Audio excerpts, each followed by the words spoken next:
Are we all business students here, No. for the most part in the class? Good, Most of us. great. I am, as Whitney said, the Vice President of Business Development for our company. When you say business development, now that's kind of a new term in business. It's a glorified salesperson for the most part. That's where I spend most of my activities. In new business development, my responsibility is to go out and engage customers that we have done no business with. And that's the new part. We also are involved in the organic part of bringing business into our company. My responsibilities now encompass about $7 million that I'm responsible for bringing into our company. We're right now a $84 million company in revenue for industrial supply. I've been with the company for 34 years full-time, total. I was there 3 years part-time when I was a student up at the University of Utah, and I was offered a job once I graduated to stay with the company, and it's worked out very well ever since. I'm hoping I'm not there for another 31 years full-time, but we'll see how that works out. And I definitely want you to remember questions you want to ask me when we're done. One of the things that, with the position of business development, a lot of corporations don't have that position in place yet. I did a lot of research. I was the vice president of sales for the company for 9 years. And we had a big gap in our business in going out and looking for new pieces of business. Just like most businesses, as they go through the business life cycle, they get comfortable.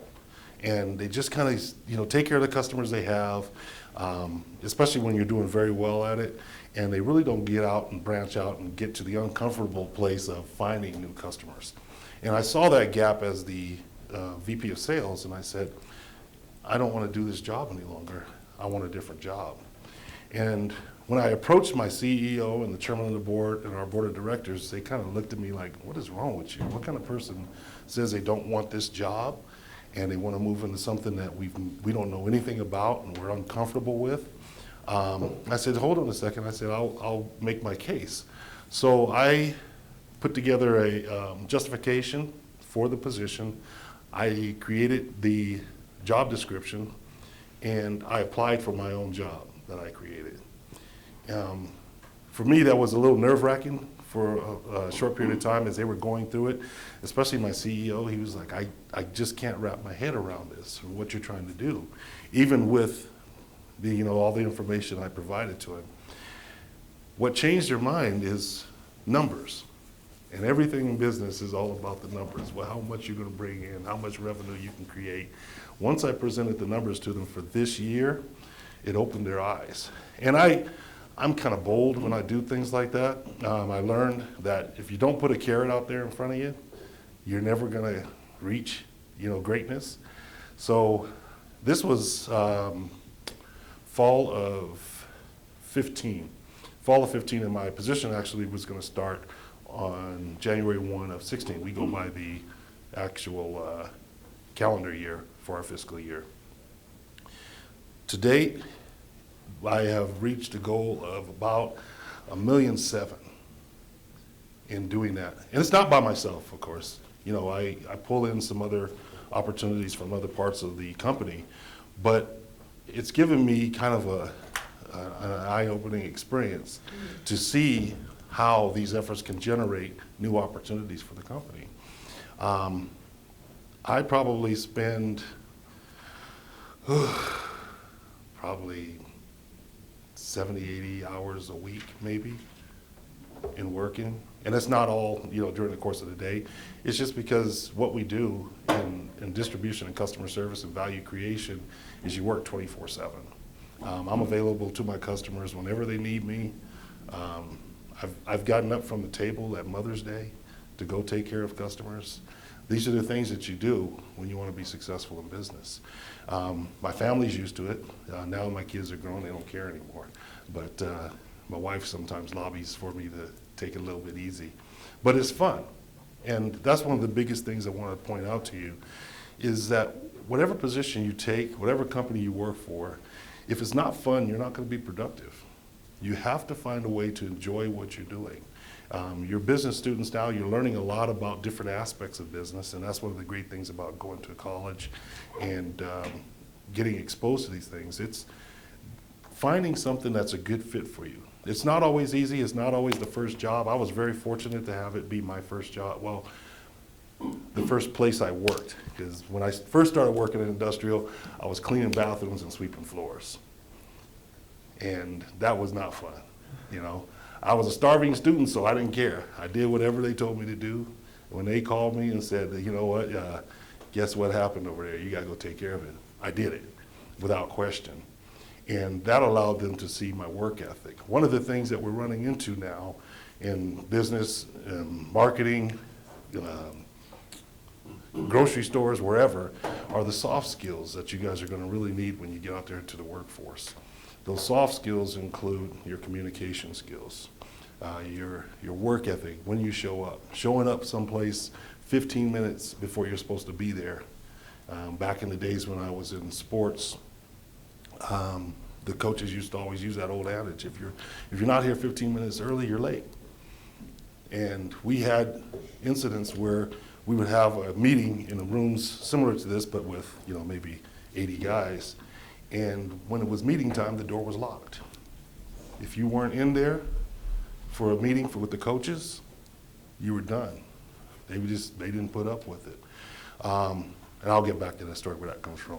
But those soft skills are really important. If you don't have the ability to communicate with your supervisors, with your peers, with your customers, you're gonna run into a lot of barriers. And a lot of times it's tough to kind of branch out and open yourself up to uncomfortable situations, but if you can find ways to do that, I mean, force yourself to do it, great things will happen for you. I went to that little sports analogy because I played football up at the University of Utah, and I played up there all 4 years. I started as a sophomore. There we go. There we go.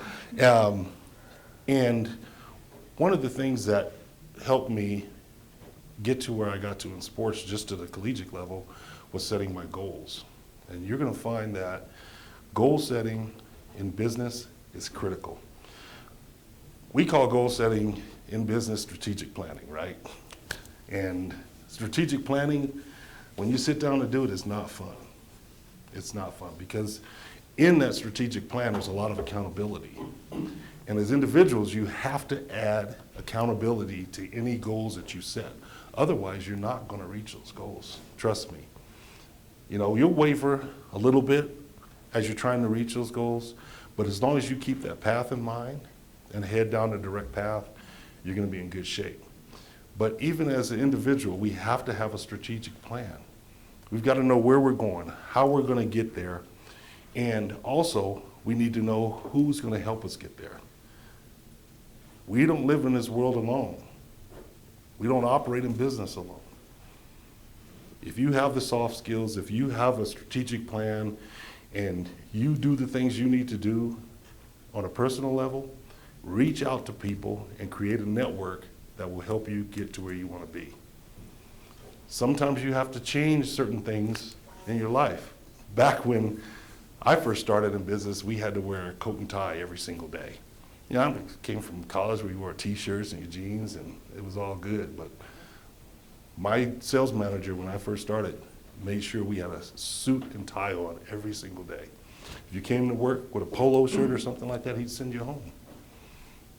You know, it's changed today. Today is a lot more casual. You have business casual days and you don't have to dress up like, you know, like me.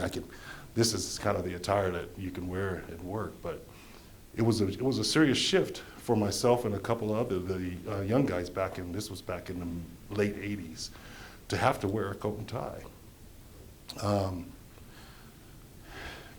This is always hard because you guys don't work for, and there's only one beard in here, but it's a lot of times it's the facial hair, and there's a little one there. I work in an industry where safety is critical, and a lot of our customers have to wear safety masks, air masks that have ventilation in them, and they can't have facial hair. And when I stand up in front of them and I tell them, everybody in this room has to shave, and in those rooms, everybody has a beard. it does not go over well. But for them to perform their job the way that their employers want them to, they have to do that. And it's just making that little shift. And if they want to reach their goals, they have to go home and shave that day. You know, it's not as strict in business because we have HR and they don't allow us to do those type of things.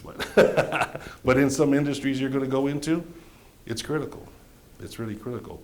So you have to know what goals you're trying to reach and the pathway you have to use to get there. If you use networks prior to getting there, once you get a job, talk to the people around you. They'll tell you how to be successful. You know, most people don't want to see you fail. Trust me, especially your supervisors and managers and the company itself. They don't want to see you fail. They want to see you be successful. So talk to the people around you. Also reach out to different industries and talk to people in your same position. It helps a great deal. There's a lot of the boards and associations I'm a part of that I have no idea how I got there. Kind of like with Salt Lake Community College. You know, people have come to me because of activities that I've done with other groups and other people that somehow there was this connection.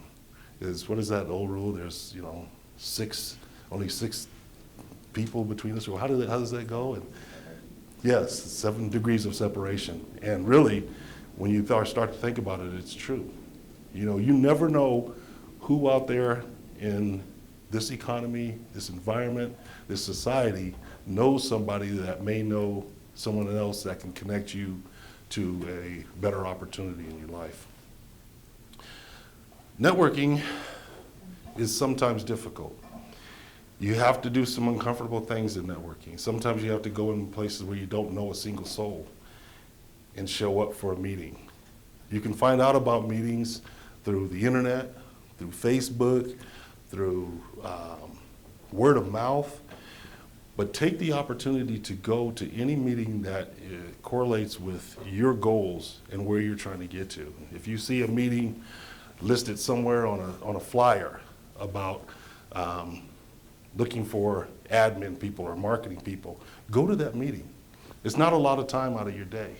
You may find an opportunity by just showing up. Once you get there, take everything in and try to contribute if you can. And then people will pay attention and learn that you're there, that you care about what you're doing, and that maybe you can be a part of what they're doing. Let's see. A little bit about where I came from in business. I kind of did school a little backwards. I started at the University of Utah. I went there, graduated in 5.5 years. Reason being, I took a little time off. I actually was on the Chicago Bears team back then. I was on injured reserve. I got hurt my first year, and I thought I could come back my second year, and it never happened. So I took that little gap out of school. And I came back to school because that was really important. If I ever went home and said I didn't graduate, my parents I probably wouldn't be here today. They'd have taken it upon themselves to wipe me off the map. So I went back to school and started working full-time for Industrial Supply. And then when they offered me the sales position, I was kind of terrified. I didn't know anything about sales. I didn't know where to start, who to talk to other than my sales manager to say, get the yellow pages, go find some businesses and go call on them. And I was like, call on them? What does that mean? And I just thought, I'm in trouble. So I started talking to people in the community and started asking them, what can I do to find out how this whole sales things work? Because I don't know, I'm a blank slate. And someone mentioned to me, go to Salt Lake Community College and take a couple of courses there in marketing, because marketing had the sales aspect to it. And I decided I'm doing it. I had at that time I had 2 young children, and my wife was like, we can't afford that. I was like, no, we can't afford not to. So I registered and started showing up for classes. It was a very short period of time when I got here that I ran into a professor that said, hey, if you're really interested in sales, you need to join. Back then it was called DECs, and now it's DECA. And I said, well, what do they do? And he says, well, it's an opportunity to go out there and take the skills that you learn in class out into the community and compete against other schools, not just here regionally or in the state, but throughout the country. And I thought, that's a scary thing. And then I told my wife, and she said, well, how much is that going to cost? And I said, oh, I didn't think about that. I already said, yeah. You know, so she said, well, hold on a second. You better check. So I found out that if you won state, that Salt Lake Community College would pay for you to go to the nationals. So I was pushing my team pretty hard, because I knew I can't pay for this, but we're gonna figure this one out. And fortunately, my first year, we ended up winning state. So that allowed us to, I competed in 3 events: the sales, the marketing team, and sales manager events for Salt Lake Community College. And I came in second in the sales management, but we came in first in the other 2. So it allowed me to go to, first trip was to Detroit and compete nationally. And we ended up winning, I ended up winning 2 categories there, and then we came in third, I think, on our team category. So I kind of got the fever, and I started to understand the sales thing, and I understood that, you know, sales, basically, it's about relationships and developing these relationships and growing and nurturing these relationships. And to do that, you have to create value. If you cannot create value for your company, for your customers, or for yourself, you're in the wrong business.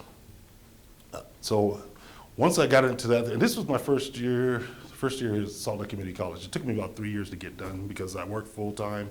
I only took 2 classes a semester, and it took a little bit of time. So my second year, I thought, you know, this DECA thing is great. It's fun. I'm gonna do it again. So we formulated our teams. We ended up winning state again, and then we ended up going to Florida, and we got to represent Salt Lake Community College in Orlando. And there again, I think we took second in our marketing team, and then I won one of the national competitions for sales. And that really helped me kind of catapult forward in sales and understanding the intricacies it took to, and the sales process itself, to be successful. And ever since then in my job, I've been able to integrate those lessons I learned from here in Salt Lake Community College into that.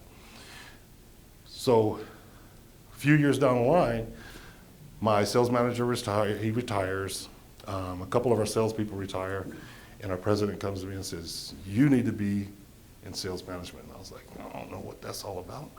I said, now I got to babysit all these grown men? And he's like, no, he says, a whole lot more to it than that. You so, gotta do that and. Yeah, you got to do that and some. So again, I was kind of stuck, and I thought, well, what am I going to do? So I thought, I'm going to be crazy. I'm going to go get a master's degree in business administration. And again, my wife said, we can't afford that. What are you doing? And I said, we can't afford not to. So I started a master's program at the University of Phoenix. And on there, you're on track. So I got done with that in 18 months. And it worked out very well because it taught me a lot of things, you know, back to the education thing. It taught me a lot of things that I didn't know were part of the sales process and now the management process and working with people. I did that. That was about 10 years ago. That was in '86 that I finished that program. I'm getting to my point soon. Fast forward to today. I was researching the trends in business and in society and what's going to be the next big area of employment and need for our society. As we shift into more technology, we are connected in a different way as individuals, as business, as a society. I knew that I'm not a very technical person. I'm learning, but I'm not. So I knew that that was out for me for the future. I know some of you are saying, you're getting kind of old to be worried about the future, but the future is now for me. Whenever I'm thinking about something, the future is always now. So I thought, what is going to be the next trend? And for me, I found that it's going to be in human services. Because as people are dealing with these shifts in our society and our shifts in our business and their concerns with their lives and how they're going to be able to integrate themselves into society, there are going to have to be positions for people to do that and to help them with those goals and help them to navigate the direction they want to take interpersonally. So I lost my mind and I applied for school again, and right now I'm working on my second master's because I didn't know any better, and it's not fun. Yeah, it's not fun. It's a master's in human services with an emphasis on management and coaching. And my goal with that, I put that carrot out there for myself, is to be able to help individuals like yourselves and other individuals in our society to develop their skills, develop their awareness of their self, and to reach the goals that they're chasing. So that's the education stuff. So we're off of that for a little bit. Back to networking a little bit. There's going to be times when you have opportunities to serve, not just your community, your family, your institutions. Take those opportunities. Those opportunities allow you to grow, not just as an individual, but to grow in your communities and become a person that is an influence and has impact on what's going on in the world around you.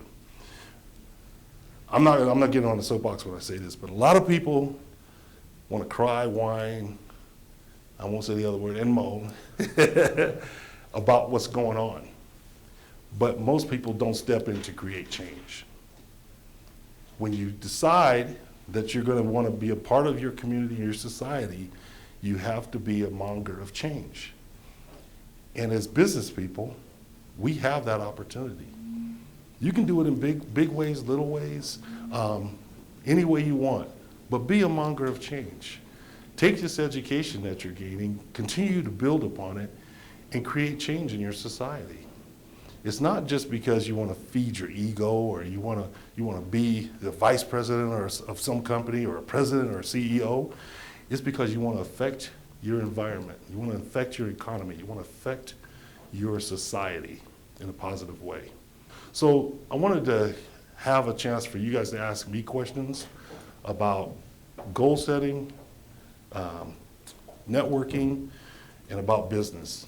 Sales, marketing, anything you want. The question was, this young man's business is comfortable, as I stated earlier, and he's working in an area, is it a department or your position? His position, it's a small company. In his position to bring in more opportunities for the business. And he's asked, how do you do that? There's a couple of different ways. One of them is use a grassroots method. That means you look at any source you have where these businesses exist that you want to work with, pick up the phone and call them. Pick up the phone and introduce yourself and say, hey, can I have a minute of your time? The other thing is you have a database of customers. Use your customers to help you get to other customers because they're dealing with other people in your industry. That's our biggest way that we get customers. That's your biggest way that you're getting them right now? Yeah, word of mouth. But going to people directly, there are a couple of good resources for getting connected to people that you can't get a hold of or you don't have any way to touch them. LinkedIn. I mean, I'm a stalker on LinkedIn, and it's very effective. You can go in there and you see somebody from a company. You may not get a response right away, but you can ask that person if they're willing to help you reach the correct person that you need to meet. Some people use Facebook. I don't see that as a way to do business. I think that's exactly what they call it, a social network. It's for fun and being connected to the people you went to high school with or talking about community efforts and so forth. But LinkedIn is a great way to get a hold of customers. And like I said, there's all sorts of periodicals and magazines and things that, like Utah Business Magazine, where they list people in there. They have a couple times a year, they'll list businesses and they'll give you a contact. Use those resources and that'll help you get to the right person faster because you don't want to be running and spinning your wheels for a long time. She had asked how my education has influenced my career and some of the community activities I'm involved with. It's been key. It's been key. I am involved in community groups. For example, I am a council, a commission member for the governor's Martin Luther King Human Rights Commission. I serve on that commission. I am the vice president of the NAACP for Salt Lake. I am part of a non-political group called Me for You, which is a consortium of other minority groups that have come together to try to find cohesion and ways to develop processes for voter registration, for example.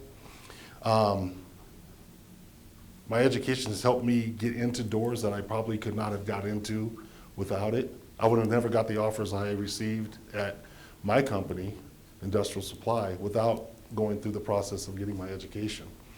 They would have just probably said, well, you know, glad you're here and, you know, keep working hard. But they allowed me, and also them seeing me to continue to educate myself, allowed these positions to open up for me. And then coming up with some crazy ideas help too, so every once in a while.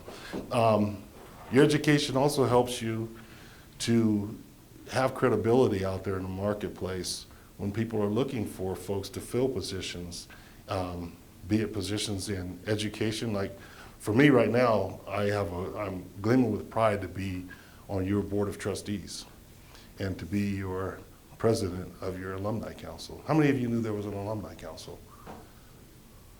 It's just very few. See, now that is what I'm trying to change. This is brand spanking new for me. I just started this this summer. I think it was July. I was appointed to this position. And I want to make sure everybody knows that we have an alumni council so that we can all stay involved with Salt Lake Community College the way that I have. There's a lot of pride in that for me. I know some folks go, well, I'm out of here when I get out of here. But trust me, you're in a college right now that has such great energy and there's going through a progressive change where you're going to want to really be a part of it. You're going to really want to really be involved with what Salt Lake Community College is doing. I'm glad that door is locked. It's just like football. I love that. I had a flashback. The question was, with my busy schedule, how do I balance out with my job or my career and the external activities that I have going on? First one is sometimes you have to say no. Second one is you have to have buy-in from your employer. That's one thing that I'm very fortunate. My employer, they want us to be involved in the community. They want us to participate with our educational institutions. If I didn't have that, I probably couldn't do half the things I do. I counted, and I have a little sheet in my office at home. There are 14 activities I'm involved with right now. That goes from, you know, I think my wife is in there. She's, but yeah. No, I'm just kidding.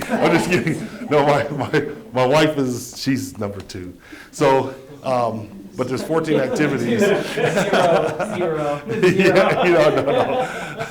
But it's really important that you do write these things down if you want to be organized, and you say, these are the things, these are my priorities, and this is the pecking order that I have for these activities. I have about 3 calendars I work off of because they have to be in locations wherever I get the information. Then I have to bring them all together each night and kind of decipher what I'm going to go through, what I'm going to do and what I'm not going to do. And then once I get that, I can respond to people. And Whitney will attest to that. She sent me an email last week, and I was going through these calendars. It took me just till this morning, right? Or yesterday, or this morning. Yeah. But sometimes, you know, if I know that there can be a lag until I find out if certain things are going to happen, I'll adjust the schedule accordingly. Because you can put the greatest schedule together on a Monday, and come Wednesday, it's all out the door. So I try to make sure that I have a live calendar and that I know what I can move and what I can't move. And the times I have to say, I apologize, I won't be able to do this week. The question was, do I have a specific program that's user-friendly in coordinating my calendars? And now I told you about technology before, that's not me. I use my phone and my desktop as two pieces of technology. I forgot about those two. And then I've got 3 old-fashioned paper calendars that go up. I've got one before I leave my room, in my bedroom. It's right there at the door. So it's kind of a reminder like, oh no, I forgot I have to do that. I've got one in my office, and I got one in the living room so the family knows what I'm up to. So I use them all. As long as I can get them all coordinated usually on Saturday or Sunday, I'm in pretty good shape. But I get in trouble with the family. So I can't say no to too many of those things. The question was, what was the impact of sports on me being a team player? And it was critical. You learn at a very young age playing football. I started football when I was 8 years old, and then I had a gap where I couldn't play when I got to the 5th grade. I grew up in Southern California where we played Pop Warner, and the max weight for a player in Pop Warner was 185 pounds. I reached that in the 5th grade. So I had to play from the time I was 8 to, I can't remember whether that was 10 or 11, with kids that were 2-3 years older than me. And you know, it was a struggle, but they weren't tough enough to handle me. So I had a gap, you know, until I became a freshman in high school. Then I could play again.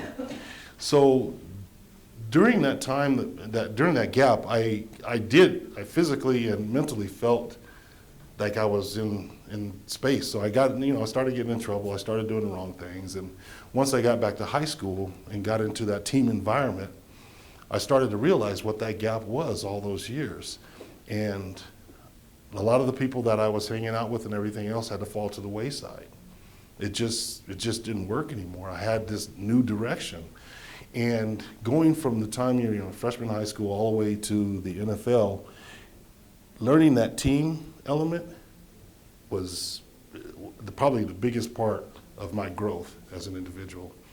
It changes from high school. You know, high school, everybody's chummy, you love each other, you're friends, you hang out, you know, you go get pizza after the game and everything together. When you get to college, you start to see a little bit of separation, but you still come together and the cohesion is there. And you're still having some experiences outside of the game. Once you get to the NFL, it's a job. You know, everybody does just like everybody else's job. You come, you do your workouts, you have your meetings. You start your day at about 7:30, 8 o'clock in the morning. You end at 5 o'clock, and everybody goes their own merry way. But by then, you've learned that during that time that you're together, you get your strategies put together. You get your plans put together. That's one of the greatest things I learned about goal setting and understanding what my role was during that time of football. We are filmed in practice, you're filmed in the games, and you're critiqued on all of that. And there's still a fear in me sometimes where I think that I'm on camera, and like now, and I cannot make a mistake that will affect the people around me. So it really is, there is a serious impact that sports has on you when you go through it to that level. And I'm glad I went through it. There were some times that was, you know, it was very tough. But I was very fortunate to stay healthy until the last part of my senior year in college and then in the NFL. So, but it also taught me about goals. When I was a freshman, I was one of those weird kids in football that took every picture out of Sports Illustrated and posted my walls with it. It irritated my mom to no end because she worked full time, my dad worked full time, they did not want to paint. You don't need to worry about painting. So I had all these pictures of tackles and people doing great things in football. And that's how I mentally got ready every single day when I was in high school. I just looked at these pictures, and you've probably heard of it in psychology, making a picture board or an image board for yourself to set goals. The goal poster. And it's real. I've made them as an adult. This is probably right before I decided to go back to school. I'm laying on the living room floor and I'm cutting pictures out of all these magazines and I'm gluing them on this poster board, and my wife was like, "What are you doing?" And I said, "Hey, I'm just getting my goals ready for the next 10 years. And she shakes her head and walks away. And she didn't see that, school and all these other activities were a part of it. But I learned that when I was a young kid, to put that stuff up. You wake up in the morning, you see it, it becomes ingrained. It becomes part of you.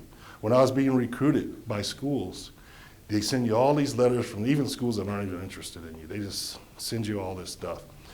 I would cut them up and I'd post them up on my walls just so I could look at them and say, hey, this is where I want to go. I didn't know your parents get to choose a lot of where you get to go. My parents didn't want me to go to school in Southern California. I wanted to play for UCLA or SC or somewhere. My dad said, no, there's no way. You gotta leave the state. You gotta go grow up. So I actually signed with Arizona, or I was getting ready to sign with Arizona, and they went on probation when I was doing on the National Letter of Intent Day. We found that out. And fortunately, the coaches from Utah were still sleeping across the street in the van and came over, and the rest was history. But setting up those images so you can picture where you want to be makes a world of difference. It sounds silly to some people, it sounds crazy, but we all do it in different ways. We put posters up. We have magazines in our rooms. We have pictures. We have scrapbooks. We have all sorts of stuff that help us to reach out there and really determine where we want to go. And you have to do that. If you don't have an idea of where you want to go, you're in trouble. Like I said, you can move along that line, waver once in a while, but for the most part, you got to set your path and go for it. The question was, where can students reach out here at Salt Lake Community College to find folks that they can network with to help them reach their goals, correct? There are a number of clubs, groups, and what else? Yeah, Student Life and Leadership. What is a couple other ones? Career Services. Yeah, and you just have to get involved. Like I said earlier, sometimes it's uncomfortable, but you'll see those posted on your walls in the Student Center. That's the first great place to go to start getting involved. Just pull the tab off and show up. And it may not be something that fits for you, but it may lead you to another. When you get there, you can talk to people about what they were looking for. Maybe it may not fit for them, but they've heard of another venue or another group, another club to join. And that's how you start your network. Nothing ever comes in the big box at first. Everything comes in a little box to start. It's how you fill that box that expands the walls of it, and you continue to grow and build. The question was, why do we want to create a network when we're just using people as a tool? What do you build in anything in this world or our lives without a tool? Can you build a network without a tool? Can you build a relationship? Switches and servers, of course not. Yeah, you can't build a house without a tool. Like, how do you manage the people side of it? Like, do you have to upkeep with them, or are you just going to use them later, like 5 years down the road, pop out of nowhere? Hey, can I? No, and that's the difference between having acquaintances and these contacts versus having a network. A network is live. A network, they're not counting on you to have to constantly build them up, contact them, ask them how their day's going. These are folks that really want to help you and are invested in you because of who you are and where you've come from together. Networks don't necessarily have to have a give and take. Sometimes they are just take. So you're using them as a tool. But somewhere along the line, they'll come to you and ask you to be their tool. And that's the critical part of a network. It doesn't happen every day. I network every day, but it's not with the same people. It's not in the same environment. It's not with the same groups. But what you're trying to do is constantly build so that when you decide that, hey, I'm in networking, all of a sudden Utah is becoming the new Silicon Slope. There's all these corporations out there. Guess what? You're going to wish you had a whole lot of tools because you're going to want somebody to help you plug into where you want to be. And that person will do that selflessly. They don't want anything from you. It's not about getting something and wanting something from somebody else. It's just about helping. This is one way, networking is one way in nature or in our society today that people do these things without being selfish about it. There are some people in networks that want to take all the time, and you learn who those people are, and you deal with them accordingly. But for the most part, we're out there just to help each other. We're out to help each other's businesses, out to help each other grow. So if you have a goal, and you're trying to reach a goal, how are you going to get there without tools? Your education's a tool, but you don't want to put it. You don't want to box that up and cage it up to where it's something that you think you have to control. It does not have to be controlled. What do we have control of in this world? Absolutely nothing. Zero. So. Zero. Okay? So don't put controls on it.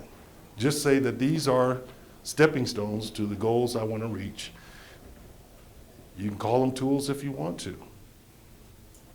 But you're using it to build something, you have to have this path. You have to have these tools. You have to have this network of some sort if you want to get to certain goals. Now, if you reach your goal and you're happy where you are, all the power to you. There's greedy people in the world like me that are never satisfied. And I'm going to continue to try to find new pathways because I can't sit stagnant. I can't sit and just hope things happen. I have to try to make them happen. And to do that, I have to be involved with people that can help me make that happen. And I care about each of those contacts in different ways. Great. Thank you. Thank you for your time. Thank you.